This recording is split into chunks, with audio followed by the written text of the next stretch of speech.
Hi, we're back, and we're starting the essential passage in each of the 28 chapters of the Lotus Sutras on page 207 of the orally record of the orally transmitted teachings, translated by Burton Watson.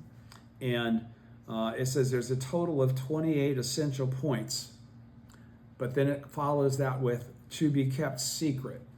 And by mentioning that these points are to be kept secret, what the Daishonin is really saying is don't discuss this depth of content with people that don't have faith.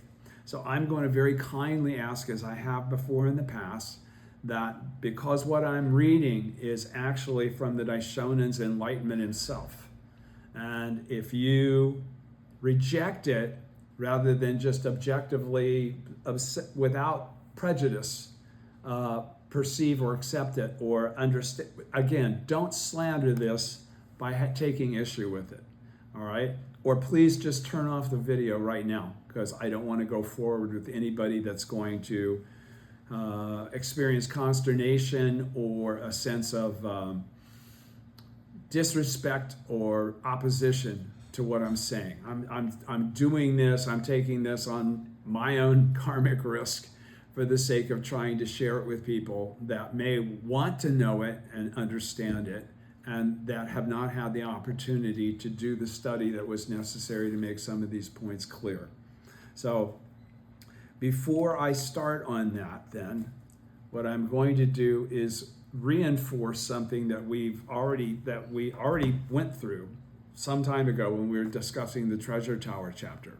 And it's important point 13.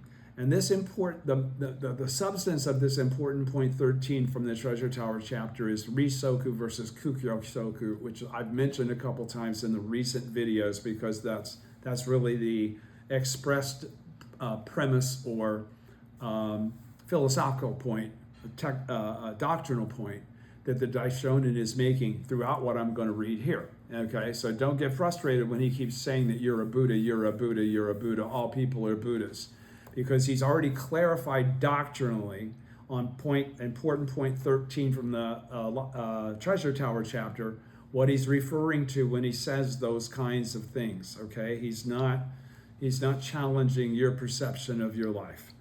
But point 13 on page 96, on the passage, for the sake of the Buddha way, the immeasurable numbers of lands from the beginning until now, I have widely preached many sutras, and among them this sutra is foremost. If one can uphold this sutra, then one will be upholding the Buddha's body. Now that's a quote from the Lotus Sutra. So that's Shakyamuni making that comment, right? All right, so that I've shown and explained that passage in this way. The record of the orally transmitted teaching says to uphold the Lotus Sutra is to uphold belief in the fact that our bodies are the Buddha body. Okay, so that's really what it's all about. Believing that you are a Buddha exactly as you are is really what it all comes down to. That's what the whole purpose of the entire teaching, the whole purpose of all your daimoku, the whole purpose of all your faith, the whole purpose of all your actions. They were all for you to finally come to this one moment when you realize that you are. This is the sixth stage of practice. You really are the Buddha. You finally get it. Okay? He says the one word soku, or then, which also means identical, because again, all of his comparatives pertain to the reality that we are identical to him. Okay? When we have the correct state of mind and the correct state of practice of faith, we become the Buddha in our present form, just as he has. And that's what he's trying to explain. And it's what's so hard for everybody to understand. And don't reject it. Put it on pause, if nothing else. But don't reject this concept, because it's coming straight for him for a reason. That's why he's calling all of these other points that he's going to make secret, and don't transmit them to people without faith. So I ask you, for me, please, don't put me in an awkward position here. He says the one word soku on page 96 at the bottom, or then, which also means identical, indicates that living beings and the Buddha are not two different things. The first uphold in the phrase, if one can uphold this sutra, stands for ordinary mortals. With the entity to be upheld is the 5 characters of Myoho Rengekyo. It's to be Nam-myoho Rengekyo. You're chanting Daimoku to the Gohonzon. You're not perceiving yourself to be identical to Nichiren, but he's about to qualify that you actually already are. We speak of this upholding the Buddha's body because each and every word of the Lotus Sutra is the golden colored body of the Buddha. He says, to uphold, on the page 97, to uphold the body of the Buddha means to uphold the belief that outside of our bodies there is no Buddha. To perceive the reality that we only have control over our own existence, our own karma, our own mind. The only thing that we can perceive as it truly is, because anything else that we look at, if we see it as separation, is delusion. All right? So he's saying to uphold the body of the Buddha means to uphold the belief that outside of our own bodies there is no Buddha. That is, the ordinary mortal at Risoku, or the stage of Buddha, being a Buddha in theory. So this isn't even someone that's heard the name and the words of the truth. That's why he's saying when you ascertain and your Dharma body becomes manifest, you don't see a separation between anything. You don't differentiate it between those that have faith, those that don't have faith. Those that don't have faith are just filled with delusion. Your job is to try and make them hear the name and the words of the truth to get them along the path. So he says, that is the ordinary mortal at Risoku, or the stage of being a Buddha in theory, is not different from the Buddha at Kukyo Soku, or the stage of ultimate enlightenment. That would be Anuttara Samyak Sambodhi. That would be the 6th stage of practice. That would be perceiving your Dharma body and realizing that you are already a Buddha and that you always have been. That's when you understand and realize that you are eternally endowed with 3 bodies. That's not just words. That's a fact. That's the predication and basis of your existence. The word soku, identical, and again, identical means exactly the same. Identical indicates the fact that the first soku, that of Risoku, and the last soku, that of Kukyo Soku, are no different from one another. Okay? And he left it at that. Okay, now he's going to be referring to that same type of concept as we go forward into this. And the other thing that you're going to have to understand is he's going to talk about a specific word in English that a lot of people don't understand as it's translated and used in the teachings from Nichiren. So I'm going to read you because he's going to mention a lot of stuff about joy. And people have a tendency to think that what joy is the equivalent of happiness, and it's not. It's something much deeper than happiness. Happiness comes from events that are temporary and ephemeral. They go away as time goes on. You know, you heard a funny joke, you laughed at it once it was past, it's gone. Okay, so it's not about happiness or the absence of any kind of obstacles or difficulties, because those exist in the life of the Buddha, no matter, even though they've attained Anuttara Samyak Sambodhi. Okay, so I want to just clarify this so that everybody can finally start to understand when he mentions the word joy, what he's really referring to is Buddhahood. Okay, when you realize that your Dharma body has emerged and you are a Buddha exactly as you are, even if everybody else thinks you're crazy for saying that, it does definitely give you a buzz and a confidence and a calmness about the future that are only derived from that perception and understanding becoming a reality. Okay, so what joy is not. Okay, my Zenshi Shiki supplied me this, so it's pretty clear and it's doctrinally correct. I assure you of that. Here is a clear, complete, doctrinally grounded explication of joy. It's actually got a name. It's a Yorokobi, as used by Nichiren Daishonin, rooted in essential teaching, not sentiment, not psychology, not optimism. What joy is not. Nichiren does not use the joy to mean pleasure, happiness based on circumstances, emotional excitement, relief from suffering, optimism, or positivity. Contentment dependent on conditions. The kind of joy, that kind of joy belongs to the 6 lower worlds and rises and falls with karma. Nichiren explicitly rejects conditional happiness as stable and delusive, okay, because it doesn't last. It's a single moment of life, and that's it. The single moment of life that we talk about when you attain Kukyo Soku is something that goes on and on and on and on and on and on to the balance of your days, and you go back into a non-substantiality because you stay in the Buddhist state. There's no way you go back. You wouldn't allow yourself to go back. Joy is, in Nichiren's usage, is the lived assurance that one's life is identical with the mystic law, regardless of circumstances. So this joy has nothing to do with what's going on around you or what you're experiencing in terms of job, income, love, relationship, anything. Joy equals, in short, joy equals certainty of Buddhahood manifest in the present moment. That joy, when you hit that single moment of life where you cross over into the 6th stage of practice, it is existential, not emotional. It is ontological, not psychological. Doctrinal joy, the doctrinal location of joy. Joy belongs to the world of Buddhahood, manifesting within the 9 worlds. That's what we experience through faith in Nam-myoho Renge-kyo, very simply. This is why Nichiren says joy is limitless or great. So when we become Buddhas of limitless joy, okay, that means that, again, we do not begrudge our lives. That comes from an inner sense of wisdom and an inner sense of calm and assuredness that comes from something that can only be the manifestation of the Dharma body in your present form. All right?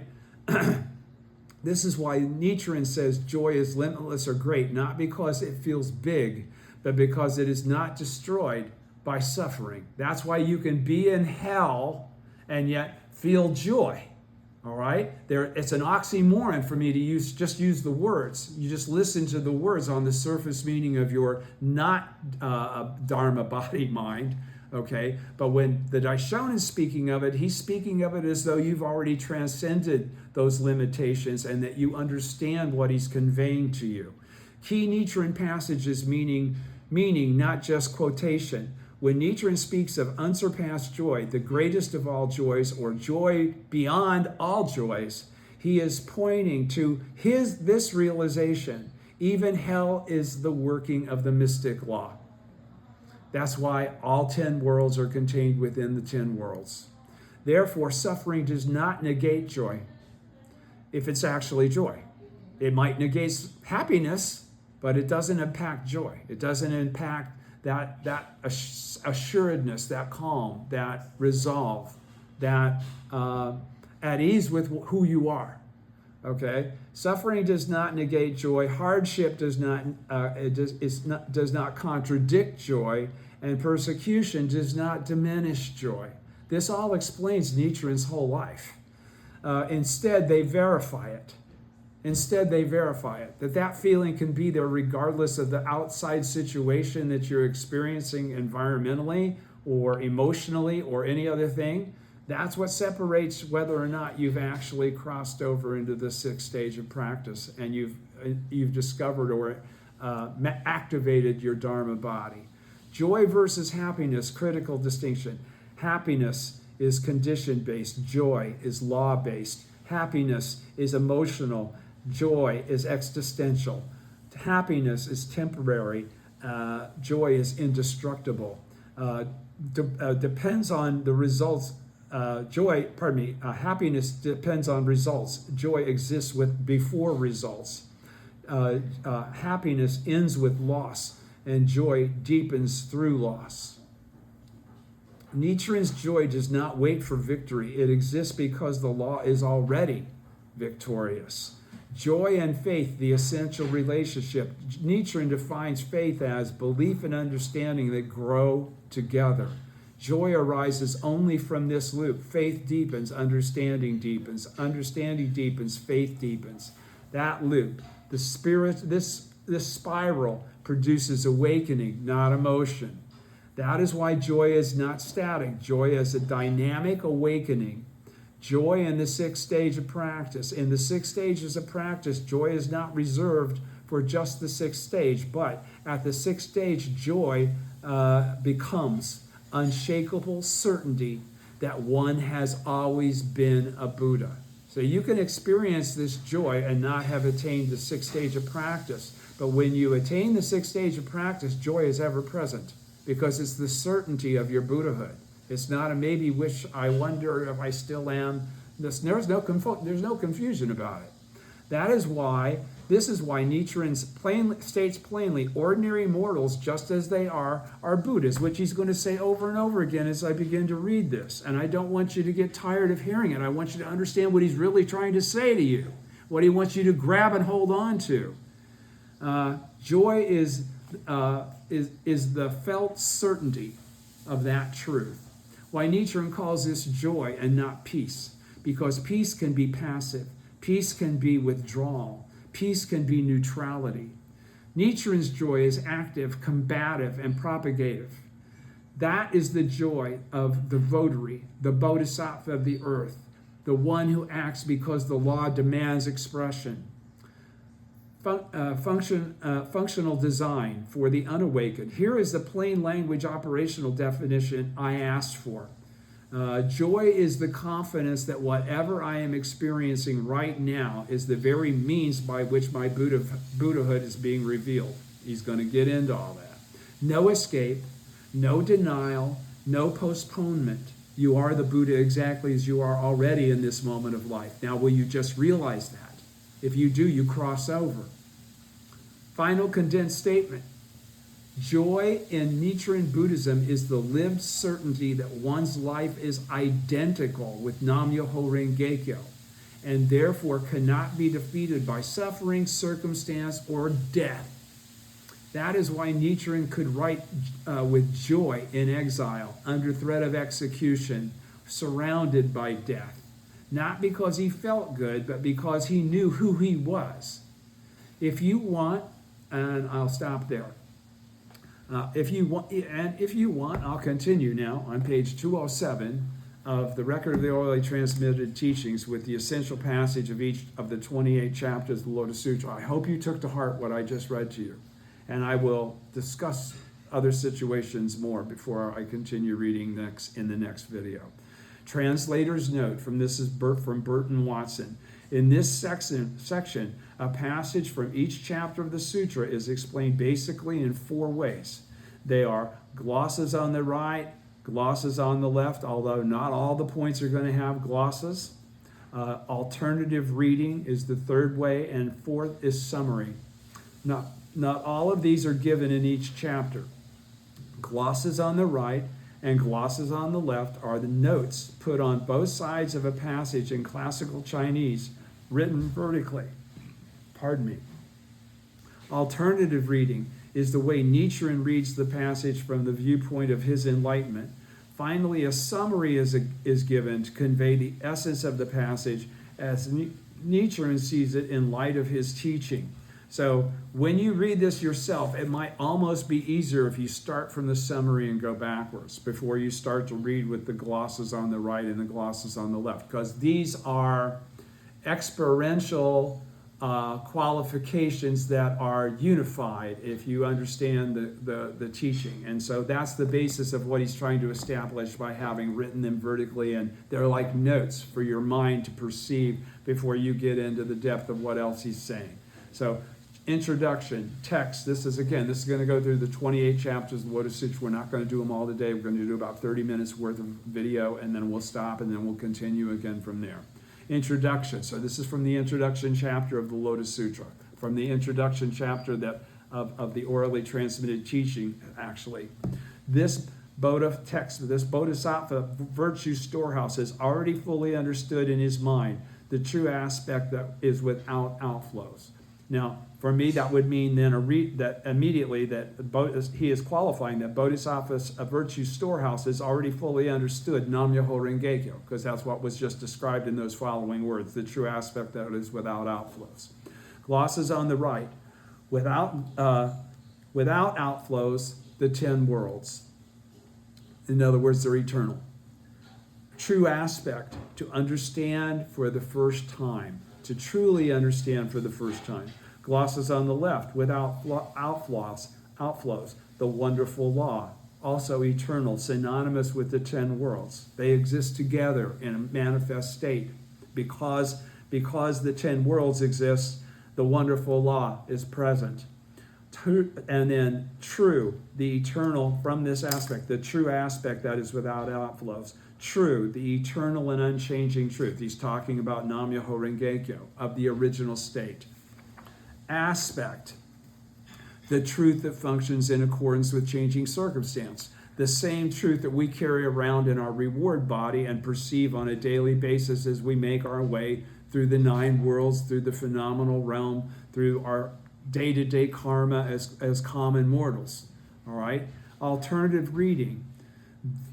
Through the true aspect, through the Nam-myoho Renge-kyo, that is without outflows, his mind has already gained full understanding, because once he's understand the true aspect of all phenomena, there's nothing else to understand. There's just different ways to express it or to explain it. But in terms of what's occurred karmically, his mind has already gained the full understanding. There's not a greater understanding to understand than the full understanding. Summary, this passage states that when one first understands, and that could be anywhere along the 6 stages of practice, or actually the 2nd through the 6th, the last 5. This passage states that when one first understands that one's mind has always been enlightened, that would mean you've always been a Buddha. This is the attainment of Buddhahood, because that's what stage 6 discusses. It qualifies. And when at last one finally comes to the conclusion that one is a Buddha exactly as you are, then one is a Buddha, eternally endowed with the 3 bodies. So it's already clarified. He's already clarified it many times as we've read these orally transmitted teachings, and yet they're just words unless you make the effort to make them more than words by chanting Daimoku about the words in front of the Gohonzon, okay, and connecting with the words and connecting with the very life of Nichiren Daishonin that exists within the object of devotion. That is to say, when one first understands through the Daimoku, because this wisdom only occurs through Daimoku to the Gohonzon, that one is the entity of Nam-myoho Renge-kyo. This passage states that when one first understands that one's mind has always been enlightened, this is the attainment of Buddhahood. That is to say, when one first understands through the Daimoku that one is the entity of Nam-myoho Renge-kyo, because that's the 6th stage of practice. That's the emergence of your Dharma body. Point 2 on 208, expedient means, from the expedient means chapter, text. But these phenomena, ho, are part of an abiding law, ho, that the characters of the world are constantly abiding. Glosses on the right. These phenomena, the supreme truth, all phenomena are Nam-myoho Renge-kyo. That's the supreme truth. The characteristics of the world, worldly truth, the karma and the distinction of which world we are bound in based on the karmic clauses that we've made in the 9 worlds. Glosses on the left. These phenomena, the theoretical teaching, the characteristics of the world, etc., the essential teaching. Now you see how he flipped it? Because he's qualifying that the supreme truth is also the theoretical teaching, and that the characteristics of the world, which are the reality of the 9 worlds, are the essential teaching, because that's where it manifests. It manifests in those 9 worlds. Alternative reading. Because the law ho is eternal, both its unchanging nature and its manifestations. Okay, so that would have been, again, these phenomena versus the characteristics of the world. He's qualifying it again. Because this law ho is eternal, both its unchanging nature and its manifestations, namely the characteristics of the world, are constantly abiding. They are constantly there. They are constantly present in the 10 worlds. Summary: this passage states that constantly abiding principle, namely that the minds of living beings are and have always been Buddhas. All the 10,000 phenomena have always been the embodiment of this enlightenment, this truth. Everything that exists is really an embodiment of Nam-myoho Renge Kyo, and that embodiment of Nam-myoho Renge Kyo is what you're able to finally perceive when you access your Dharma body through getting to the 6th stage of practice and finally believing what he's saying over and over and over again, that you're a Buddha exactly as you are, regardless if you're in hell or hungry spirits or animals, or you're in Sura, or a human or a human being or a heavenly being. Okay, it doesn't matter. Or if you're a voice hearer, cause, awakened one, or bodhisattva, it still comes down to you accepting the truth of the teaching. So, point 3, simile and parable, from the simile and parable chapter. Text: mounting this jeweled vehicle and proceeding directly to the palace, to the place of practice. Glosses on the right: mounting one who accepts and upholds the Lotus Sutra. This jeweled vehicle, carts drawn by large white oxen, and if you remember, this simile and parable chapter is where the kids, he gets them out of the burning house or whatever by promising them carts that is drawn by a great white ox. Okay, proceeding directly to the place of practice. The ordinary mortal is none other than the highest state of Buddhahood. So he's saying proceeding directly to the place of practice is to finally have faith in his teaching that the ordinary mortal is nothing other than the highest state, Buddhahood. That's when you can perceive yourself acknowledging you're an ordinary mortal. Of course you are, okay? But that doesn't mean that Buddhahood is absent from your life. And you can only manifest it through the understanding and belief that it exists within the 9 worlds. Glosses on the left. And if I'm raising my voice because I've been saying this for 20 years, all right? Glosses on the left, this jeweled vehicle, the Daimoku. Okay, this jeweled vehicle is our chanting Nam-myoho Renge Kyo, okay, to the object of devotion. The place of practice, the place of highest reward, Buddhahood. All right, the place of practice is manifesting the 10th world and our 9-world existence. Summary: this passage describes how one becomes aware of the Buddha vehicle within oneself that's always been there, and enters the palace of oneself. And enters the palace of oneself. What does that mean? What is the palace of oneself? That's discovering and realizing that the Gohonzon is actually your very life. Okay? And so now you no longer look at the Gohonzon, the scroll, and the Butsudan as being something outside of you. You perceive it as the mirror in which it actually is, reflecting its essential nature of existence. All right? So, summary: the passage describes how one becomes aware of the Buddha vehicle within oneself and enters the palace of oneself, not the palace of the scroll.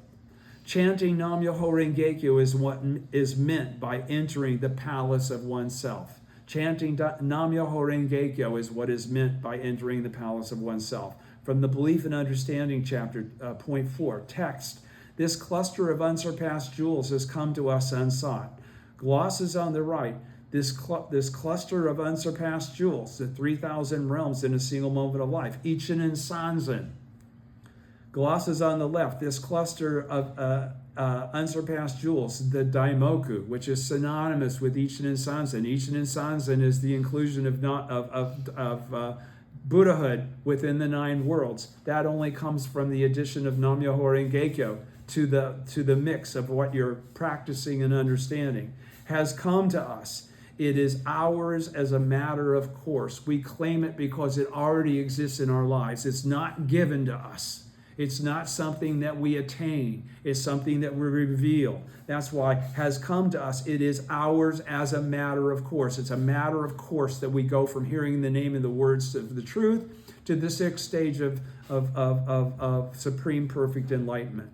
Summary: This passage is saying that the body and mind which have existed from beginningless past, that means kuon, are inherently endowed with the eternally unchanging nature, the wonderful reality, the wonderful wisdom. Those are our three bodies that we're eternally endowed with. Therefore, there is no need to seek the true aspect outside of one's own mind.